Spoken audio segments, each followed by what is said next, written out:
이준석 후보에 이어서 이번엔 국민의힘 당대표 후보 인터뷰 마지막 순서로 조경태 의원 이 자리에 모셨습니다. 안녕하십니까? 네, 안녕하세요. 예, 급하게 오셨는데, 자 먼저 시청자 여러분들한테 다시 한번 강조를 해주셔야 될 것 같습니다. 지금 상황에서 이 시점에서 왜 조경태 후보여야 되는가? 네, 아무래도 지금 내년에 정권을 다시 되찾아오기 위해서는 이쪽 보시고 얘기하십니다. 네, 새로운 바람, 새로운 바람과 함께 여러 가지의 그 경륜, 경험들도 같이 좀 통합시키는 그런 역할을 누군가가 해야 되는데 아무래도 저 조경태가 가장 적임자가 아닌가 이런 생각을 하고 있습니다. 조경태 후보 토론하는 거 이렇게 들어보면 젊은 중진으로 지금 표현을 하고 계시는데요. 이제 보는 시청자분들, 국민들한테 왜 젊은 중진이라는지 이게 좀 어필이 돼야 될 것 같아요. 예, 젊은 중진이라기, 예, 젊지만 뭐 중진. 제가 지금 나이가 53살인데요. 그래서 오선 의원입니다. 그러다 보니까 주변에서 저를 젊은 중진이라는 표현을 많이 쓰고 있는 것 같아요. 그래서 보통의 한 오선 의원쯤 되면 나이가 한 50, 60 이상 이렇게 넘어가는 경우가 많이 있거든요.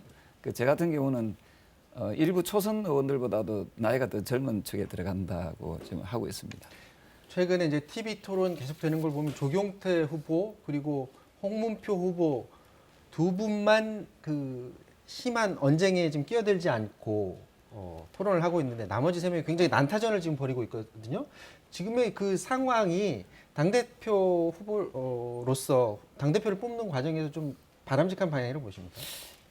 저는 개인적으로 전당대회에서 특히 TV 토론에서는 각자들의 그 왜 내가 대표를 하려고 하는지 또 대표가 되었을 때 어떤 일을 할 것인지에 대한 비전을 제시하는 것이 더욱 중요하다고 보고 있고요.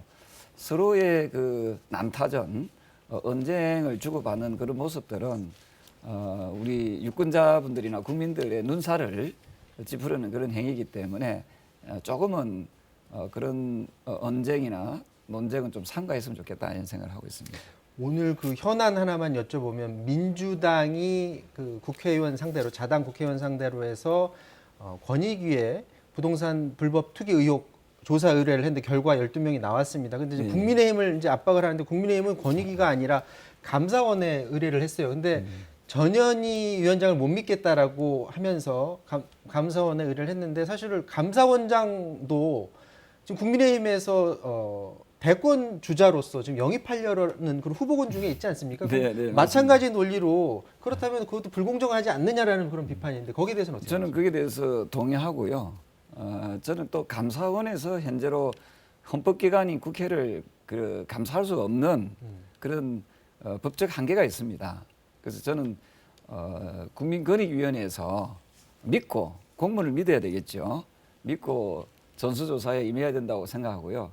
저는 LH 투기 사건이 났을 때 제일 먼저 여야 300명 국회의원들 전부 다 전수조사하자. 그리고 또 거기에 덧붙여서 청와대까지 해야 된다. 청와대는 왜 봐줍니까? 그죠? 청와대도 권력기관인데. 그래서 저는 정치인들이 이 권력을 가지고 부동산 투기하는 행위는 정말 엄단해야 된다 하는 생각을 하고 있습니다.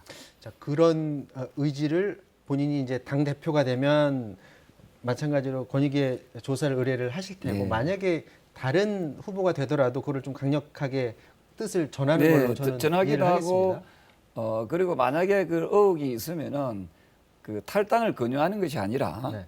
제명시켜야 됩니다. 아예 그냥 바로 아예 제명시킨다. 그런 분들은 정치에 그 발붙이지 못하도록 저는 그게 개혁이라고 생각을 합니다. 그래서 우리 2030 젊은 세대들 그리고 집 없는 서민들이 지금 부동산 문제 때문에 얼마나 마음 아파하고 있습니까? 그래서 저는 문재인 대통령 역시도 말로만 하는 투기와의 전쟁이 아니라 정말 엄단하는 모습들을 스스로들 좀 보여줬으면 하는 그런 바람입니다. 방금 전에 그 후보님께서 청년 세대 얘기하셨는데 이번 그 경선 과정 보면은 청년 얘기를 굉장히 많이 합니다. 청년 정책 굉장히 강조를 하고 있는데 관련해서 어떤 얘기를 했는지 잠깐 듣고 오도록 하겠습니다. 28살 나이에 제가 우통을 벗고 출마를 했습니다. 저 정신이 바로 저는 이 청년의 정신이다. 감출 것 없는 정치 제가 실현하려고 노력해봤습니다. 혹시나 제가 당대표가 된다면 28살의 나이로 다시 돌아가서 여러분께 그 몸을 한번 보여드리겠습니다. 대한민국의 청년들은 강합니다. 이 청년들에게 일부 몰지각한 정치인들이 1,000만 원 줄게, 2,000만 원 줄게 매표의 명예를 나눠서 우리 청년들의 자존심을 건드리고 있습니다. 저 조경태는 주장합니다. 제가 당대표가 되면 우리 청년들에게 아이디어만 있으면 누구든지 창업을 할 수 있는 창업 대한민국을 만들겠습니다. 새마을 운동을 통해서 대한민국을 이만큼 잘 살게 만들었습니다. 그것이 청년 1세대입니다. 저는 청년 2세대인 지금의 청년들이 창업국가, 창업정신을 통해서 대한민국을 세계 인류 국가로 만들어낼 수 있다고 확신합니다, 여러분. 방금 전에 그 영상에서 젊으셨을 때 그 우통복 고소한 포스터를 봤는데 당시 상황에서 굉장히 파격적이었을 것 같은데 네. 젊은 시절에 정치권에 입문을 했어요. 그동안 세월에 청년 관련해서 그럼 바꿔놓은 게 어떤 것들이 있습니까? 저는 우리나라 국회의원 최초로 네. 청년 창업 관련된 청년 창업 기업 육성법을 제가 제안을 했습니다. 네. 발의를 했었죠. 아쉽게도 그 통과가 안 됐어요. 사실은 청년들이 가장 원하는 것은 창업입니다. 일자리를 스스로 만들어내겠다는 거거든요. 대통령부터 정치인들이 일자리를 만들어줄게 하면 이건 순 거짓말이지요. 문재인 대통령이 청와대에다가 일자리 상황판 만들고 나서 지금 일자리가 늘어났습니까? 그렇지 않지 않습니까? 오히려 미국에 44조 원이 지금 투자가 되어 있습니다. 저는 개인적으로 결국은 청년의 일자리는 청년 스스로가 만들어낼 수 있는 그런 환경을 조성해야 된다 입장이고요. 이스라엘 같은 경우에는 1980년대에 이미 요즘화 펀드를 통해서 돈이 없어도 아이디어만 있으면 누구든지 창업을 할 수 있는 그런 환경을 조성시켰거든요. 네. 저는 우리 대한민국도 이제 청년들에게 그 1,000만 원, 2,000만 원 나눠주는 그런 포퓰리즘적인 정책이 아니라 청년들이 스스로 일자리를 만들고 또 청년들이 또 스스로 자기 자신들이 하고 싶어 하는 일들을 함으로써 대한민국을 청년 창업 국가로 만드는 것이 매우 중요하다 이렇게 보고 있습니다. 의원님이 보시기에 현재 청년 창업 지원 제도는 지원을 제대로 안 해주는 맹점들이 있다라고 좀 그렇습니다. 보신다는 뭐가 지금 구체적으로 지금 잘못? 우리나라도 그 벤처 캐피탈이라 가지고 네. 있는데 이게 주로 이제 국가 주도거든요. 네. 정부 주도를 하다 보니까 굉장히 경직되어 있습니다. 서류도 매우 복잡하고요. 그리고 또 이 펀드의 양 자체가 아주 작습니다. 그래서 저는 국비 한 40% 정도, 그 다음에 민간 기업이 한 60% 정도 해가지고 저는 대규모의 그 펀드를 만들고 그 펀드의 운영 자체를 정부가 주도하다 보면 항상 이 경직되지 않습니까? 네. 그래서 이게 민간이 주도할 수 있도록 해서 좀 더 유연하게 창업할 수 있는 환경을 만들어야 된다 이런 생각을 하고 있죠. 청년 얘기 나온 김에 지금 앞서 나온 이준석 후보 같은 경우에는 청년 할당제 지금 폐지하자고 그러거든요. 네. 이것 때문에 이것도 엘리트주의다라는 비판도 있는데 그 아이디어에 대해서는 어떻게 생각하십니까? 저는 개인적으로 그 청년들이 제가 쭉 다녀보면요. 창업을 했을 때 가장 애로점이 뭔가 하면은 자금 문제. 그 다음에 또 뭐가 있는가 하면은 판로 개척 문제거든요. 네. 아무리 열심히 청년들이 좋은 아이디어로 좋은 제품을 만들어도 기존 기성의 세대들이 이미 다 점유하고 있는 거지요.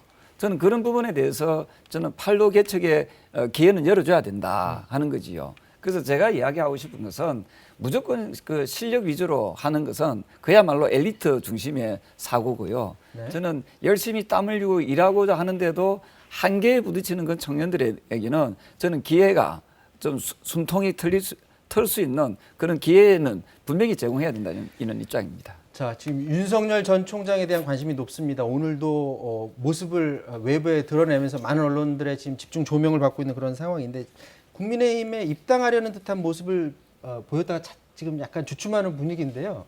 입당을 좀 왜 이렇게 미루고 있는 것으로 보여집니까? 저는 개인적으로 어떤 정치를 하는 지망생 또 정치를 하려고 하는 사람이 그의 행보에 대해서 우리 언론에서 너무 지나치게 예의주시하는 것 같아요. 아무래도 여론조사에서 좀 많이 나와서 그런지 모르지만요. 저는 개인이 입당을 지금 하든 또 나중에 하든 안 하든 그는 자유의지라고 보고 있거든요. 거기에 비춰서 우리가 제1야당으로서 제1야당의 로드맵은 예측 가능한 그 시간표는 저는 분명히 있어야 된다. 그런 입장입니다. 지금 방금 전에 속보가 들어와서요. 의원님 잠깐만 그것 좀 설명을 해야 될 것 같습니다. 광주 동구 재개발구역서 건물 붕괴 사고가 났다. 광주광역시 동구 건물 붕괴에서 버스 매몰 사고가 났다라는 소식인데요. 조금 전에 저희들이 그 들어온 영상이 있었었는데 영상 준비가 지금 제대로 안 되고 있는 그런 상황입니다. 자, 속보 조금만 보면요. 자, 광주 매몰 사고 현장. 현장 그림이 조금 전까지 스탠바이가 됐었는데 안 됐네요.